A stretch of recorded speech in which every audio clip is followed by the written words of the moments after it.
Okay, so what we're going to talk about today is quadratic equations, and we're going to first identify what they are, and then we're going to talk about how to solve them. And this follows the Integrated Algebra Standard AA27, which is to understand and apply the multiplication property of zero. And we're going to use that to solve quadratic equations with integral coefficients. So the coefficients are all integers, and the roots are also all integers. When you get into Algebra 2, you'll talk about it when the roots are not integers and the coefficients are not integers. So vocabulary today is quadratic equations, factors, and multiplication property of zero. Okay, so before we go on, I just want to review how to factor expressions, and this word completely is an important part of this. So if we have a quadratic expression like in number 1, it's a quadratic because you have an x squared term. We use something called the x factor. Remember, to factor something is to rewrite it as a multiplication problem. So when we use the x factor, we write the constant on the bottom, the constant in the trinomial on the bottom, and we write the middle coefficient on the top. And I'm careful that if I'm subtracting the middle term, I write the coefficient as negative. So I wrote that as negative 10. We want to ask ourselves what two numbers add to negative 10 and multiply to negative 25. So those would be negative 5 and negative 5, because negative 5 plus negative 5 is negative 10, and negative 5 times negative 5 is positive 25.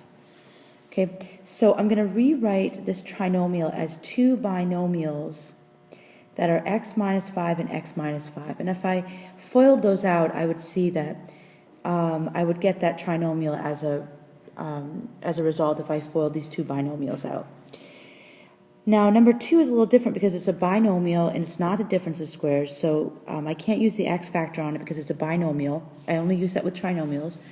So I want to look and see if there's a GCF between those two terms, and I can see already that 3 and 9 share a factor of 3, and x squared and x share a factor of 2, so I can factor that out of both those terms. And when I factor out, I want to, essentially what I'm doing is I'm dividing these by 3x. Because I'm writing that on the outside, and I'm writing the terms remaining on the inside. So 3x squared divided by 3x would have x in return, and 9x divided by 3x is 3. Okay? And if I distributed this through, I could see that I would get the original back. So all I'm doing is I'm rewriting it in an equivalent form, which is actually the only thing I can really do with expressions. I could just rewrite them in equivalent forms. Number 3 is different because it's the difference of squares. So the difference of squares is the one binomial that you can factor into two other binomials. So this will be s minus 3 and s plus 3. So the difference of squares factors into the sum and difference of two terms, or the product of the sum and difference of two terms. And again, you could see if you FOIL this out, you'd have s squared as your first terms. Your outer terms would be 3s, your inner terms would be negative 3s, and your last terms would be negative 9. And so those would cancel out when you added them up, and you just have s squared minus 9 as remaining. So when you factor them out, you end up getting the sum and difference of two terms like that. And finally, when the x squared term is at the end, and especially when it's being subtracted, you sort of have to use a combination of all these things in order to figure out what to do. So since it's being subtracted, I know one of the x terms is going to be negative and one of them is going to be positive. Okay, since this term right here is the product of the first terms of the binomials, I know that the product is going to be, so essentially the product is 15 and the sum of those terms is negative 2. So I know there's going to be a negative 5 and a positive 3 as a result. So let me just try to do something here. Let me put the 5 here and the 3 here and see if I can FOIL these out. So if I FOIL them out, that would be 15, so far so good, plus 5x plus negative 3x and minus x squared. And right here, I'm going to get a positive 2x instead of the negative 2x. So let's flip around the 5 and the 3. Okay, so instead of this, let's do 3 minus x and 5 plus x, okay? Because there I still get the 15, and then I get the 3x for the outer terms. My inner term is negative 5x, and my last terms is x, negative x squared. So here I'm going to get the negative 2x that I need to have it be equivalent to my trinomial. Okay, so my answer is this trinomial in factored form is these two binomials. Okay. Now we're going to use that today in just a minute. So let me just remind you the difference between a quadratic expression and a quadratic equation. First of all, an expression doesn't have an equal sign, an equation does. But an expression, the only thing you can do with an expression is to rewrite it in a different form. So for this expression, I can rewrite it as these two binomials, or I can factor it. But that's all I can really do. I can never solve expressions. Solving is what I use when I talk about equations. Solving means I can find an x value here that results in, when I put the x into this trinomial, I get 0 as a result. Okay, so I have this quadratic expression. By the way, it's quadratic because you have these x squared terms here. It would be linear if you didn't have the x squared terms, if you just had the x to the first power terms. But as soon as I put this equal to 0 sign here, I can solve it. Okay, but the question is, how do we solve it? Right, so if I have this quadratic equation, again, it's quadratic because you have an x squared term. How do you figure out the x that's going to work? A guess and check method is not really going to work that well, nor is traditional, what we've seen solving by linear. You know, if I get all the x terms on one side and the constant on the other side, I still have all the x terms on one side. I can't really cancel them out. So I can't get, or I also can't combine these x terms because one's an x squared term, one is an x to the first power, and combining is not going to help me here. So there's this trick that we're going to use, and it's actually a really clever trick that a mathematician discovered. And we can use the multiplication property of 0. So let's figure out what that is. Multiplication property of 0 says that if two numbers multiply to get 0, if the product of two numbers is 0, then you know that either A is equal to 0 or you know that B is equal to 0. Okay? Because if the product is 0, then one or the other has to be 0, or they could both be 0. A and B could be 0.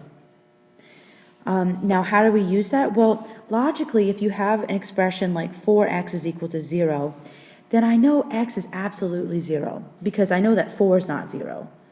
Okay, so if 4 is not equal to 0, but I know that 4 times x is equal to 0, then this implies that x is equal to 0. And this right here is a logical symbol here. The logical implication is that x must be equal to 0. And I can sort of check this in my head. How do I know this for sure? Well, first of all, I can always solve this. This equation is easy to solve. So if I divide both sides by 4, x would be equal to 0 in this case. But let's say that I wasn't really able to do that. I can just think about, well, if I put any other number in here for x, like if x were 1, if x were 1, I know that's not going to be equal to 0.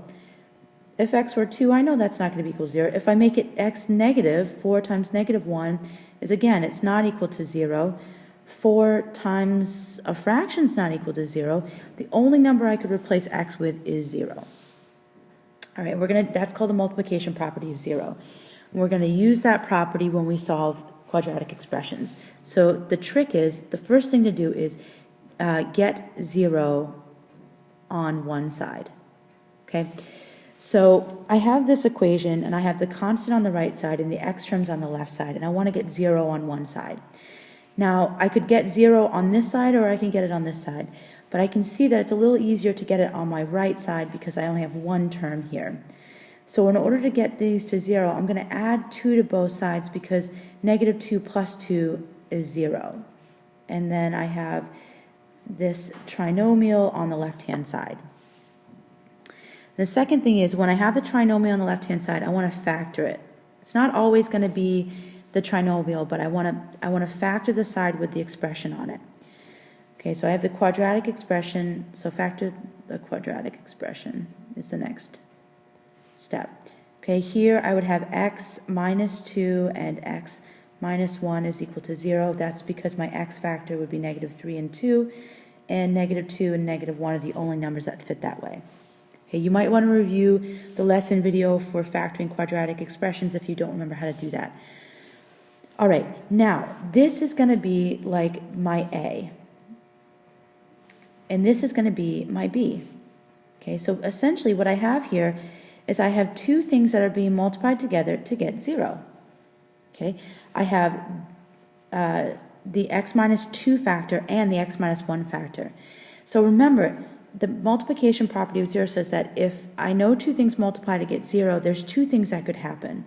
Either a is equal to 0, okay, so either a is equal to 0 or b is equal to 0. Okay, well, that's going to lead me to my two separate equations. So my step 3 is set up two equations here. Oops. Okay, so my two equations are, okay, what is a really? It's just this, it's just that factor here. So let's say what's going to make x minus 2 equal to 0? What x value is going to make that equal to 0? Well, x is equal to 2 is going to make that happen. And my second equation is, I'm going to set the second factor, or my b, I'm going to set that equal to 0. And again, I'm going to solve this tiny little equation. I have x is equal to 1. Okay, now x is equal to 2 and x is equal to 1 are two different values. And when we have a quadratic equation, I'm going to get two values. When I have a linear equation, I'm going to get one value. Every time I increase the exponent here, I'm going to get another value that's going to work here. Well, what does this mean? So my fourth step is to check. Well, the values that I got actually are going to make this quadratic equation, these are the solutions to the quadratic equation. So let's try these out here. X is equal to 2. Well, it means that I should be able to put 2 in, and, oops, I didn't mean to put negative 2 in here, and it should be a solution to the original equation. Well, I have 4 minus 6 is equal to negative 2. Negative 2 is equal to negative 2. So yes, 2 is a solution. Okay, and let's put 1 in here. 1 minus 3 times 1 should be equal to negative 2. 1 minus 3 is equal to negative 2. That works there. Okay, now, oftentimes what I do is I write this as a solution set. So right here, my solution set to this equation are the numbers 1 and 2. Okay, and so I have solved my quadratic equation. Okay, let's try another one. Again, my first step is to get 0 on one side. So I'm going to subtract 3x from both sides.